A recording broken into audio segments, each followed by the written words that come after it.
No céu, existe algo mais do que as estrelas.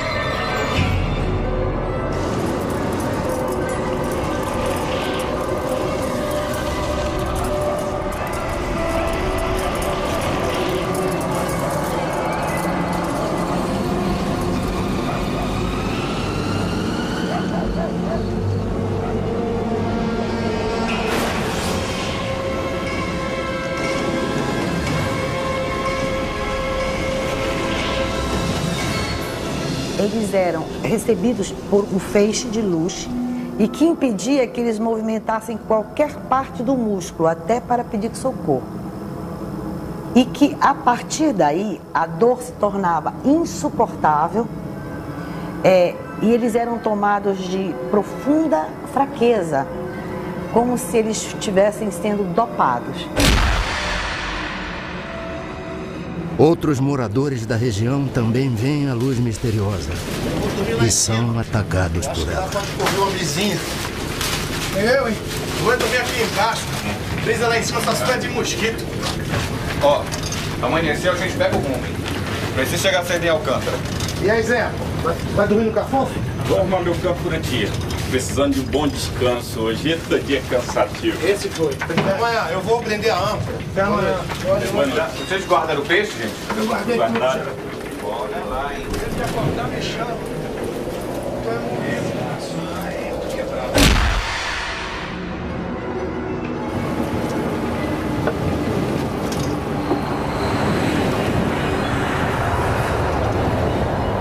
Que é isso?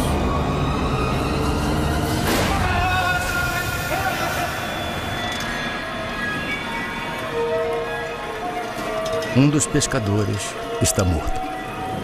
O que me chamou a atenção é que quando eu atendia uma pessoa de uma localidade chamada Ariri e uma de uma localidade chamada Candeuba, elas eram distantes mais de 100 quilômetros. E as pessoas me contavam a mesma história, sem se conhecerem, sem nunca terem se falado e na mesma noite e nos mesmos horários ou até em horários diferentes. Dezenas de pessoas entram em desespero. O medo do desconhecido provoca pânico. Aconteceu isso, de eu olhar assim para o telhado e veio aquela, tipo uma lâmpada assim, acesa, e direto na minha coxa. Eu dormi até debaixo de um balcão lá em casa com medo daquilo. Pensava assim que fosse enviado por Deus, né? Fosse algum castigo, né? Para um podia ser o demônio que estaria atacando os cristãos, mas a maioria não sabia realmente dizer o que era, simplesmente demonstrava pavor.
Boa noite.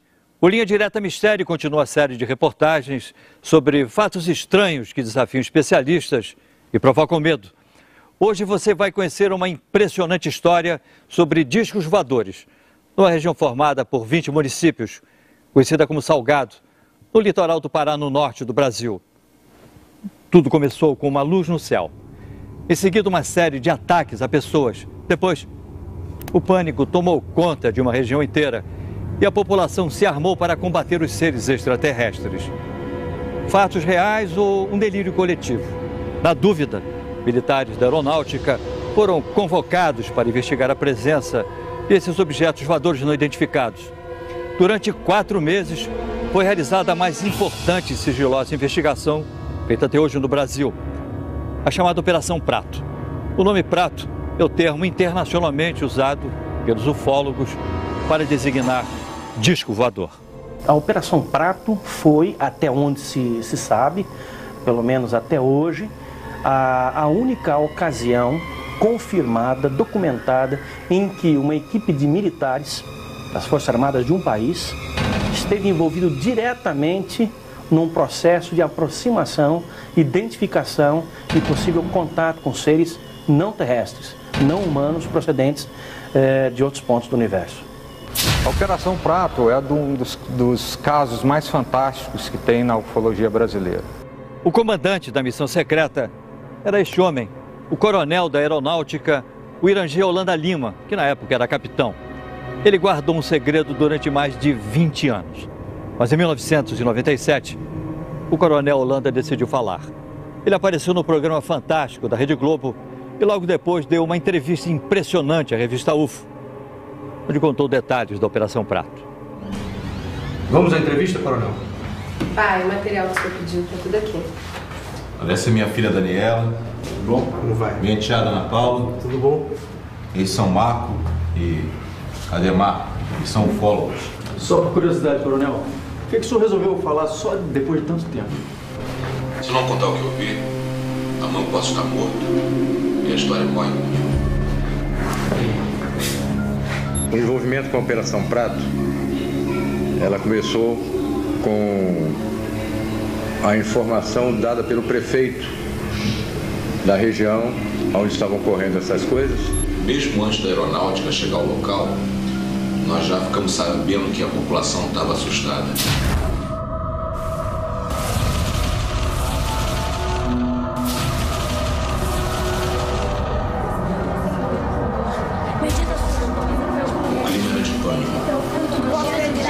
O clima era de pânico. Se esses malditos chupa-chupa aparecerem, a gente acaba com eles. Ele que acaba com nós.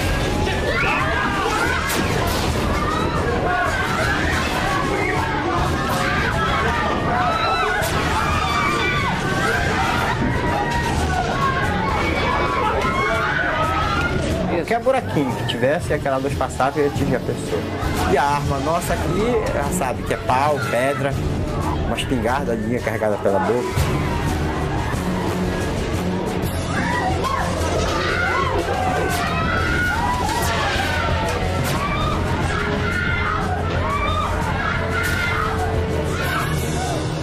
E o povo vivia apavorado, porque esse feixe de luz noturno tinha já agredido várias pessoas.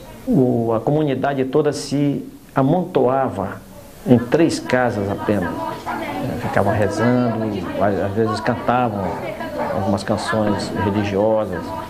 As pessoas em pânico, a unidade de saúde de Colares virou quase que um pátio dos milagres. Depois dos ataques a moradores, a única médica da região, doutora Velaide, tenta dar conta de tantos feridos. Doutora, ela não fala, ela não consegue andar. E vocês são de onde? Nós somos de Candeuva, doutora. A senhora vai salvar a minha mulher, doutora? Olha ela aí, ó. Fica a mais de 100 quilômetros daqui. Olha só, olhe pra isso, dona Velaide, o que é isso? Maria, vai lá pra frente atender as outras pessoas, deixa que eu cuido dela, deixa que eu dou uma olhada. Essa luz, essa incidência vinha nas mulheres, preferentemente nas mulheres, no seio esquerdo. Elas eram longilíneas, retas, extensas e largas, como se algo tivesse chapado Existiam sempre dois orifícios paralelos e que você apertava e não desapareciam e ficavam elevadas, como se duas agulhas tivessem penetrado. Porque as queimaduras de uma pessoa necessitam de aproximadamente 96 horas para que a pele entre em necrose. Fique enegrecida e entre em necrose. Só que as queimaduras que eram feitas nas pessoas, a necrose era imediata. Realmente eu fiquei espantado de ver o que eu vi naquelas pessoas. O que seria o resultado da atividade dessas luzes, que ele chamava de chupa-chupa. E virou chupa-chupa, por causa desse chupando o sangue, chupa-chupa. Dezenas de famílias deixam a cidade, inclusive algumas autoridades. A médica, o prefeito e o padre decidem ficar. Não posso fazer mais nada. Mas se eu fosse vocês, eu também ia embora daqui o mais urgente possível. Com licença, autoridades.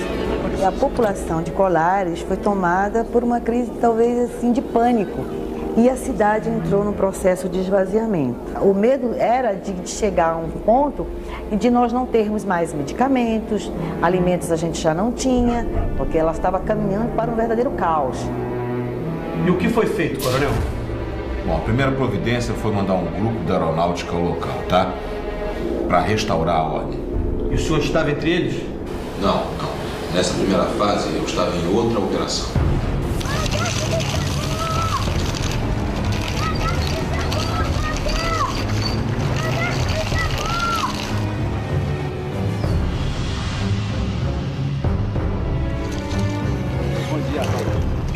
Tudo bem? Tudo bem. Nós estamos aqui numa missão para aeronáutica. Graças a Deus que vocês chegaram. Sargento, as pessoas estão desesperadas. A senhora quem é? Ela é a doutora Velaide. Eu acho que nós vamos precisar muito da senhora. Esse é o prefeito. Bom dia, prefeito. Tudo bem? Tudo bem. Bom, eu gostaria que o senhor explicasse pra gente o que está acontecendo exatamente. Eu só vou pedir um momentinho que a gente precisa montar o acampamento. Tudo bem? Vocês podem me acompanhar aqui na sombra? Pois não. De modo que algumas pessoas podem compartilhar, de repente, de uma situação emocional e essa situação emocional se propagar. Isso típico, por exemplo, é em casos de pânico dentro de um cinema, dentro de um supermercado, onde se avisa, de repente, que tem fogo, né? Então as pessoas, de repente, saem correndo, umas passam por cima das outras, há mortes, etc. E, de repente, o supermercado ou o cinema nem estavam pegando fogo. Existem explicações científicas, existem vários fenômenos atmosféricos raros, mas interessantes, vendo lampejos no céu, luzes estranhas. Sempre, não é de hoje isso, assustaram as pessoas, né? Mas eu acho também que quando você acredita em milagre, você vai ver milagre com muito mais facilidade do que se você for uma pessoa que não acreditar nos milagres. Se fosse realmente algo de alucinação ou histeria, a aeronáutica jamais iria destacar uma equipe tão grande para fazer esses tipos de observação. Segundo testemunhas, o primeiro posto de observação da aeronáutica foi montado aqui embaixo dessa árvore, na praia do Humaitá, na ilha de Colares, a cerca de 100 quilômetros de Belém. Essa região era considerada o ponto de maior incidência do fenômeno, onde as luzes que apareciam no céu atacavam em seguida as pessoas. Naquela época, os civis foram proibidos de frequentar a base militar montada pela aeronáutica.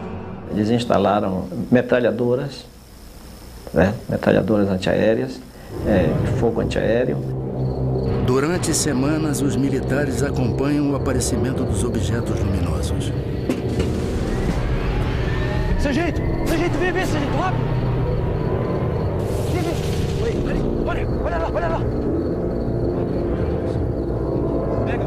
Pega a câmera, rápido! Vamos, soldado! Vai, filma isso! Tô filmando.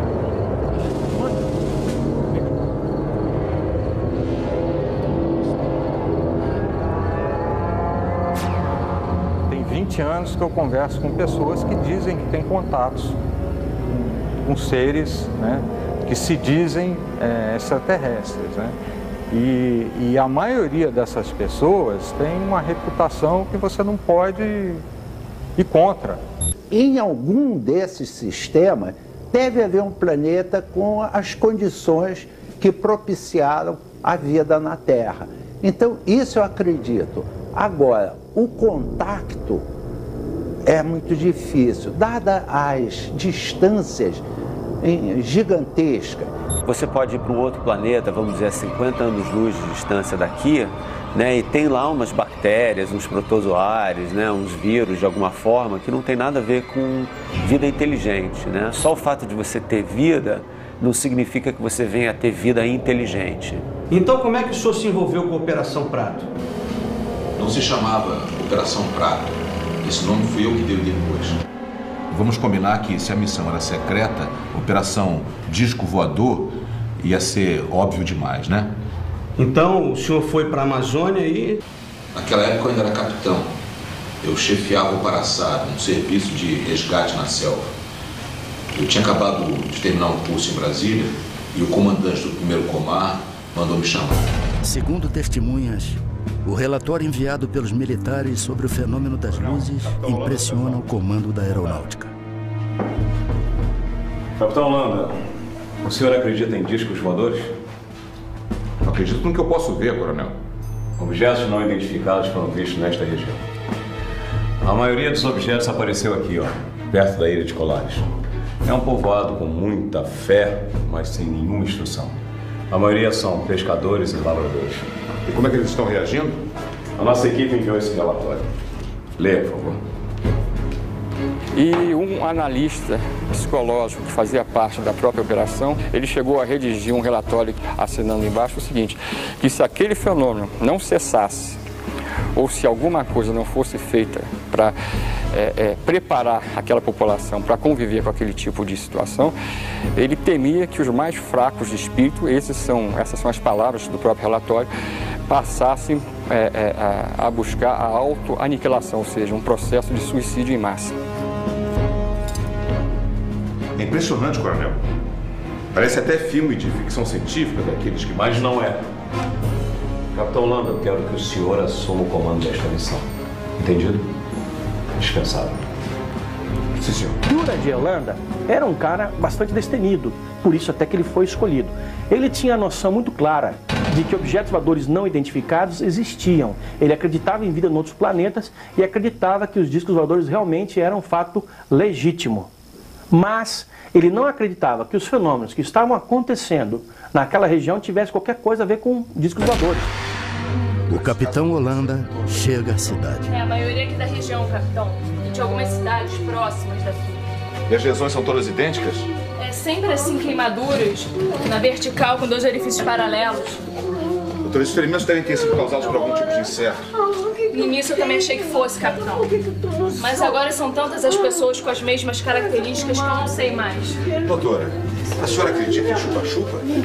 O senhor acredita? Eles me procuravam diariamente para saber o número de pessoas que eu tinha atendido, as entrevistava.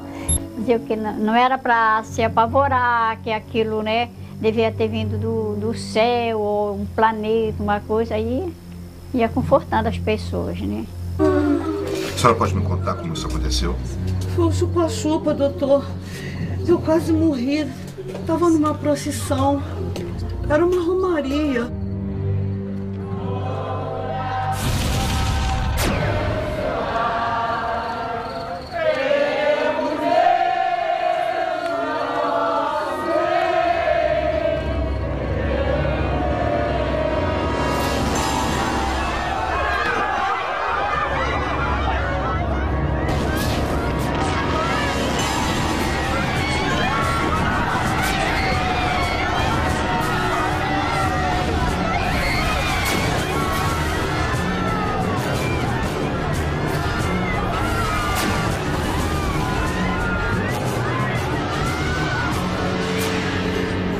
Chupa-chupa, moço.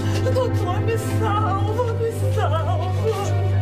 Os sargentos que estavam na operação, eles brincavam muito comigo porque eu sempre dizia que não acreditava naquilo. Capitão! O que é isso, doutor? O povo acende fogueiras e grita pra se defender. Eles acham que assim estão espantando os discos voadores. Bobagem, não há nenhum disco voador. Olha, capitão, eu não estaria tão certo disso, hein? Só vou ficar convencido quando uma nave passar por cima da minha cabeça.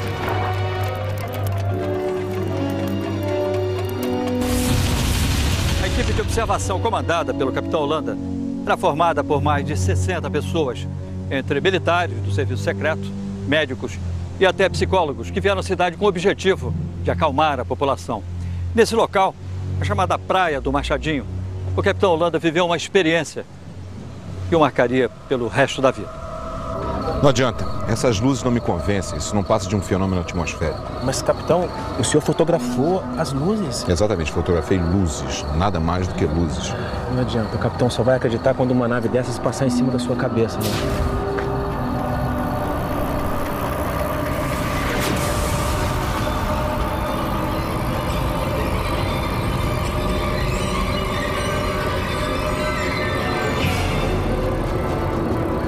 Estava em cima de nós um objeto muito grande, acredito que uns 30 metros de diâmetro, forma discoide, preto. Nós ficamos olhando, estupefatos, assustados, parado em cima da gente a uns 200 metros de altura. O que eu vi não tinha me satisfeito até aquele momento. Dali para frente não tinha mais dúvida nenhuma. Alô, capitão?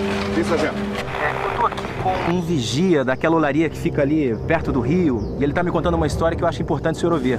Tô aqui na cidade, vou pegar um depoimento. Capitão, o senhor me desculpe, mas eu acho que é importante o senhor ouvir. Coloca ele então no rádio. Pois não, vou passar pra ele. Pode falar normalmente, me conta aquela história. Seu Luiz, o que o senhor tem pra me contar? Eu tava na beira do rio quando eu vi uma paca. Aí, capitão, me ajeitei pra caçar a bichinha.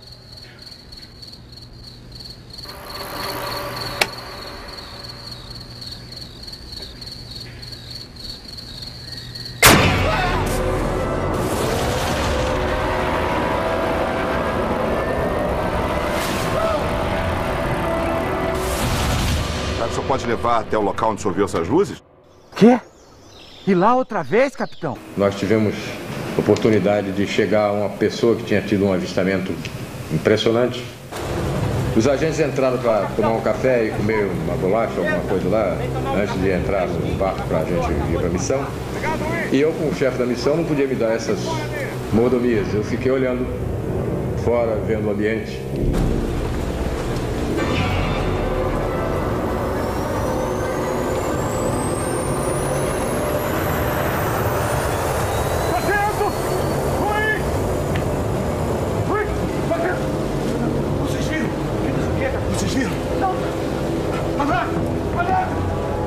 Mas tinha uma luz muito forte, verde, uma luz vermelha, e fazia um barulho como se fosse uma turbina, não era um barulho de um jato, era aquele silvo, um barulho assim.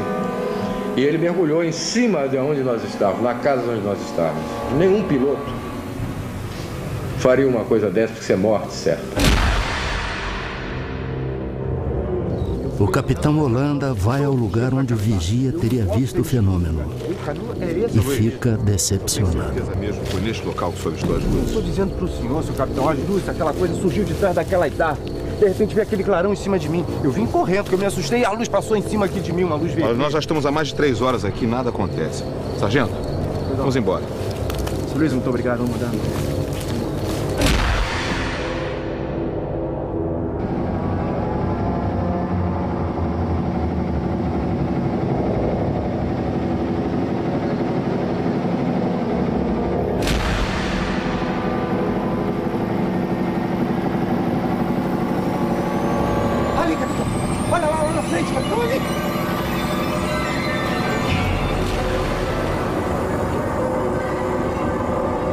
Luiz, desliga o motor! Agora a gente vai passar a noite aqui! Soldado, soldado! No binóculo, no binóculo!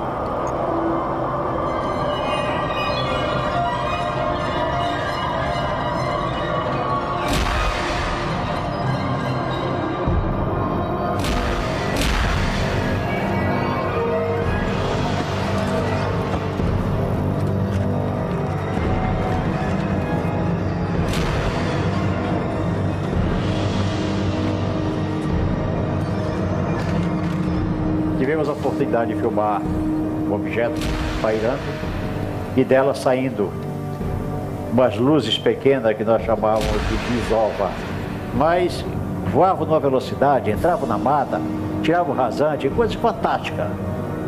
Brincavam conosco, a verdade é que eles brincavam conosco. Se eles chegassem até aqui, depois de tamanha viagem, tamanho custo, O menos que eu esperaria é que eles fiquem brincando.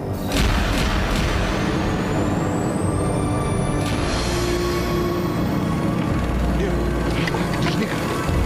Já como assim? Já enlouqueceu? Desliga que eu quero ouvir o barulho do aparelho.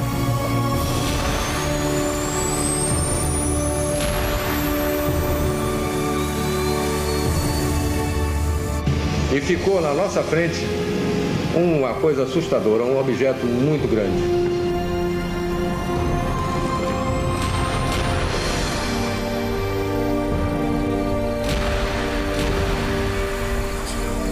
Ele deve ter acionado realmente alguma propulsão que não devia ser acionada próximo de nós, porque nos danificaria. Então havia alguma pessoa, alguma inteligência ali dentro que comandou isso.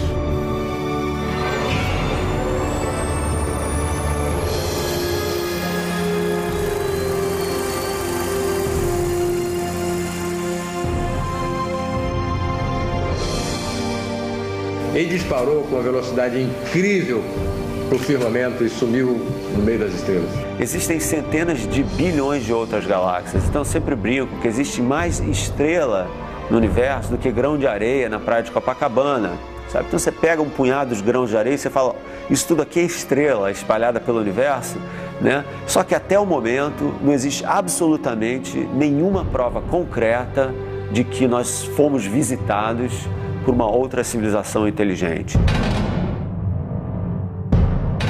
Aqui ficava o antigo centro de Colares, onde existiam apenas a prefeitura, 2 escolas, a igreja, além de um cartório e de um pequeno posto de saúde. Colares parecia uma cidade fantasma. A maioria dos seus moradores tinha fugido para o continente. As poucas pessoas que permaneceram na ilha ficavam trancadas dentro de casa, com muito medo. Quando nós estávamos chegando, tipo, uns 50 metros da minha casa, ela bateu em mim e apontou para cima. Eu tenho que pedir pro prefeito monitorar. Maria, o que foi? O que foi, Maria? Você tá passando mal?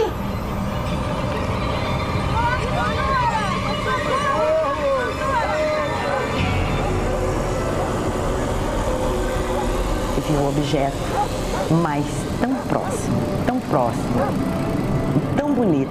Até este momento, mesmo tendo atendido toda esta enormidade de habitantes atacados por este ser não explicável, eu ainda duvidava que realmente fosse alguma coisa que eu pudesse ver. Mais uma testemunha procura a aeronáutica em busca de ajuda.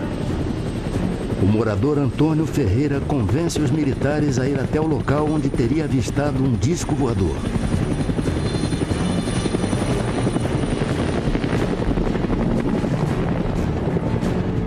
Ele vinha naquela direção. Ok, está indo já. Vamos lá, vamos nessa direção que ele está falando aí. É um voo rumo ao desconhecido. Ele vinha naquela direção. Já entendi, está indo pra lá. Aqui na frente. De repente, uma surpresa. O que é isso? O que é isso? Está acontecendo aqui? O que está acontecendo? A aproximação com a nave provoca uma pane no helicóptero, mas os militares conseguem retomar o controle do aparelho. Vai embora, aproveita! Vai embora!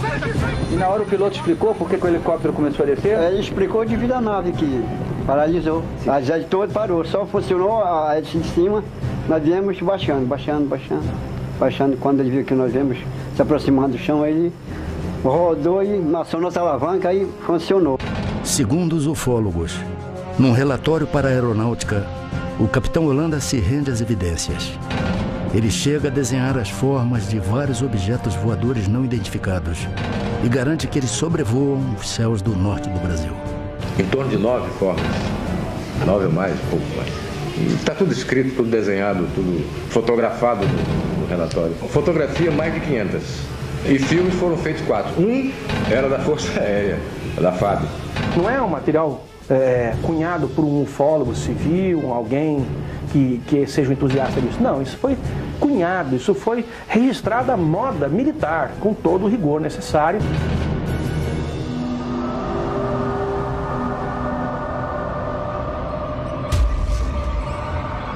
o capitão Holanda se torna um homem obcecado pelos objetos luminosos.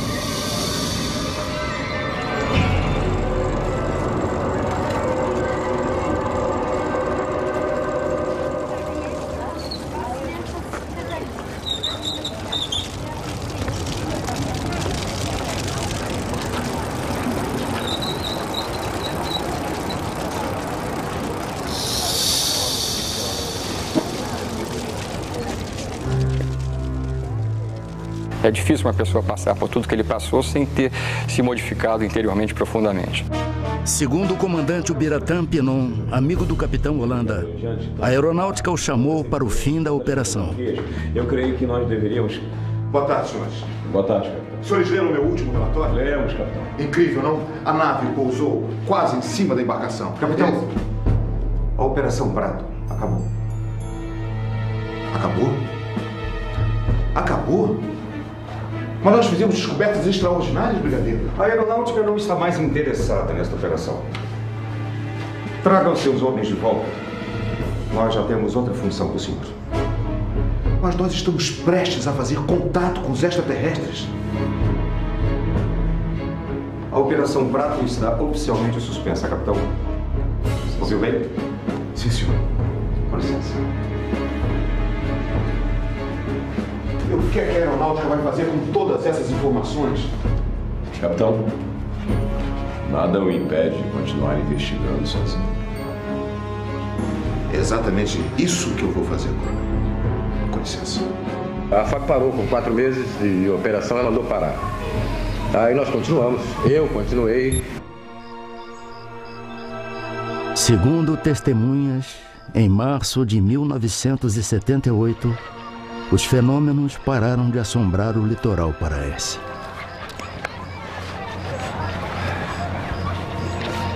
Ainda procurando as naves, capitão? O senhor não desiste, hein? E a senhora já esqueceu, doutora? O que acontece é que eles nunca se afastaram daqui. Até hoje, eles continuam aparecendo. Acredito muito que eles estão entre nós, vivendo igual a nós, alguns deles, procurando uma maneira de nos conhecer melhor. Você não sabe se a pessoa que você está conversando é o alienígena ou não.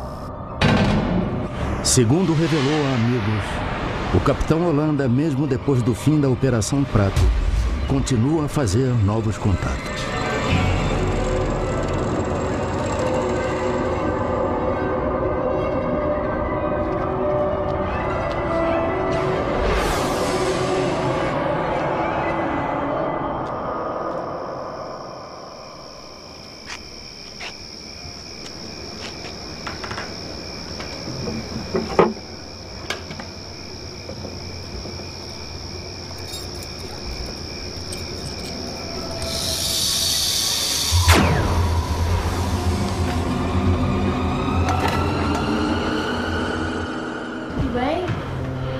Eu acho que tem que ter uma... Como é que isso veio parar aqui?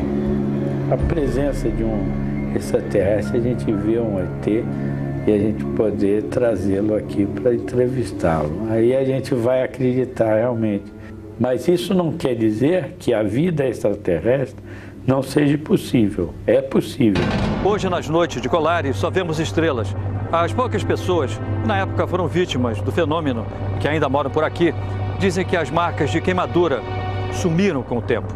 O coronel Holanda manteve a sua missão em segredo até 1997. Aí então ele resolveu dar uma entrevista e contou tudo o que sabia. Coronel, e o que foi feito de todo esse material? Filmes, fotografias? Não sei. A aeronáutica recolheu tudo. Tá? Tudo foi encaminhado, foi entregue ao comandante de lá, encaminhado ao comando em Brasília. Eu não sei realmente aonde está. Eu até brincava. Cadê o meu filme? Ah, tá guardado. Deve estar guardado até hoje. Coronel, o senhor não sabe como essa entrevista foi importante. Eu sei. Eu sei. Os ufólogos costumam dizer que a aeronáutica tem arquivos secretos sobre extraterrestres, sobre objetos voadores não identificados. Existe mesmo isso? Não, esse é objeto de ficção. Na realidade, não existe. A Força Aérea tem até um documento dizendo como os seus militares devem reagir em caso de um possível contato. E como deve ser o contato com a imprensa. E a primeira coisa que se fala, ó, negue. Eu fiz parte da comissão sigilosa do governo brasileiro. O presidente era o brigadeiro José Vaz da Silva. A primeira pergunta que eu fiz a ele, mas por que o interesse dos militares pela ufologia? Ele disse, porque esse é um assunto de segurança nacional. E nós estamos interessados em conhecer da estratégia dos UFOs as intenções deles.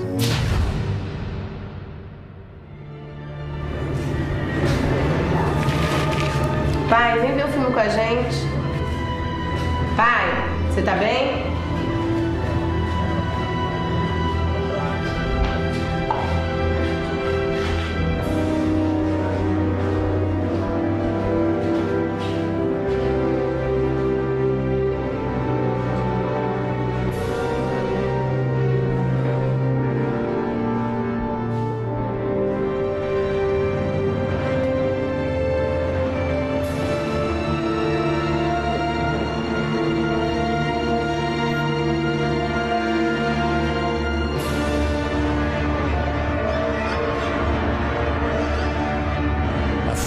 E a enteada chamam pelo pai.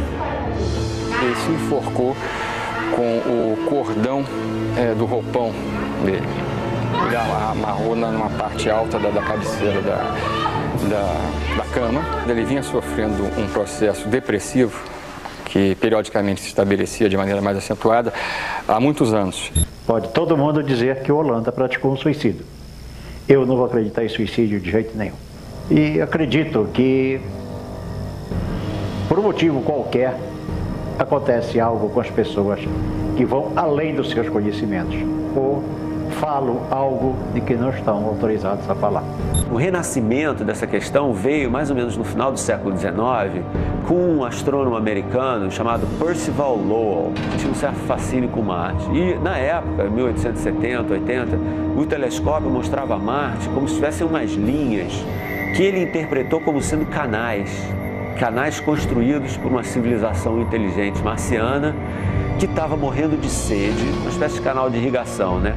Isso daí fez um tremendo de um sucesso. E essa ideia de que os marcianos não só eram inteligentes, mas agressivos, tomou então corpo.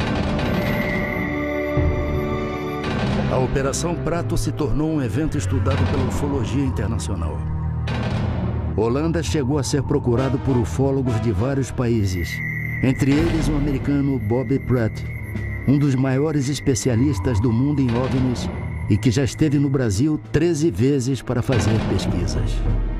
Há casos pontuais de ataques de pessoas por objetos voadores não identificados em vários lugares do mundo, mas na intensidade, com a gravidade, com a proximidade e no número que nós verificamos na Amazônia, nunca, jamais nada semelhante aconteceu em lugar algum do mundo.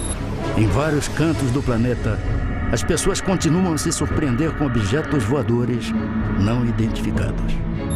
Agora, de fenômeno que você tem, que é registrado em vídeo ou registrado em foto, é muito difícil você colocar uma hipótese que não seja fraude, má interpretação, né? Porque você justamente não tem, né, o controle da hora que aquilo estava sendo feito, né?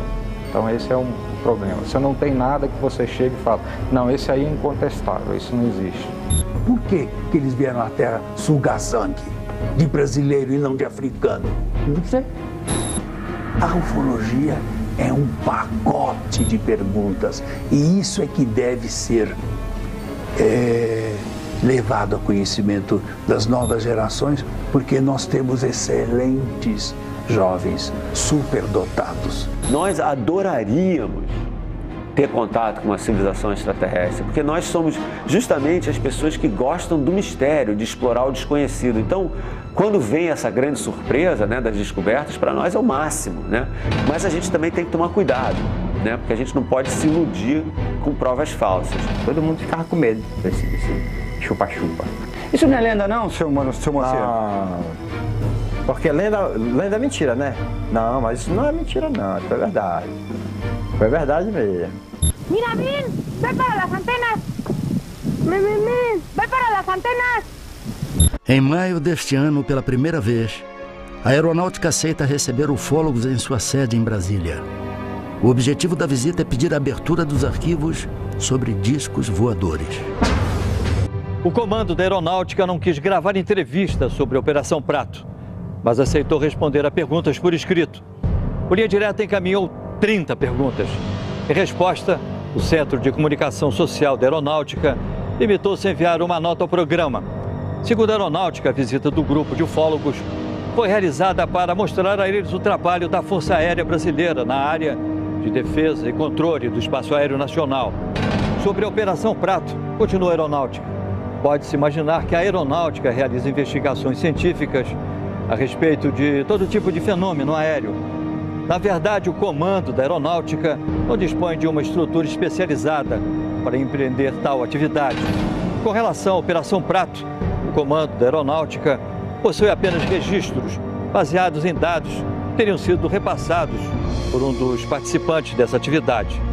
Foi produzido um relatório com diversos depoimentos, aparentemente sem fundamentação científica. Em todo o mundo, muita gente acredita e até espera um contato com seres de outro planeta. Alguns até dizem que foram levados por seres extraterrestres e depois conseguiram voltar à Terra. Outros duvidam que exista vida inteligente em outros planetas. Se os ETs existem, afinal, de onde vêm? Quem são? E o que querem? Essas perguntas ainda aguardam respostas. E você? Acredita? Ó Deus do tempo, dá-me